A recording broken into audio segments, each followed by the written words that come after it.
On cryptocurrencies, you made a statement that they might be triggering the next financial crisis. It could come from there. Do you think they should be banned? RBI's position is very clear. It should be banned. All of them. No activity should be allowed in cryptocurrencies. The technology needs to be supported.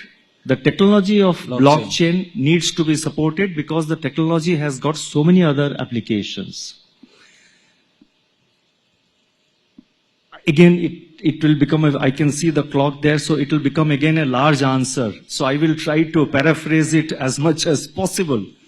You see, why we are saying it is going to be, apart from the commonly known dangers of, money laundering, terror funding, what are the principal concerns that we have? First thing is, what is crypto?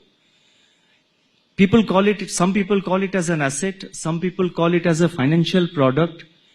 But you will agree that every asset, every financial product has to have some underlying. In the case of crypto, there is no underlying. And I had said it in some press conference that not even a tulip, alluding to the Dutch tulip mania. There is no underlying. The increase in the market price of crypto, various kinds of crypto which start at a particular price, then it multiplies over, in a matter of few weeks or few months. It is based on a make-believe that this is worth so much or it will go up to such and such level. So anything without any underlying, whose valuation is dependent entirely on make-believe, is nothing but 100% speculation, or to put it very bluntly, it is gambling. Now, in our country, we don't allow gambling. If you want to allow gambling, treat it as a gambling and lay down the rules for gambling. But that's not a financial product.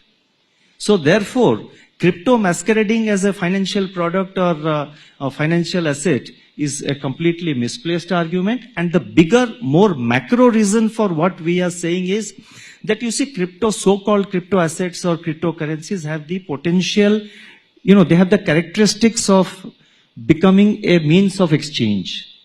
That is, they can become a means of exchange of doing a transaction.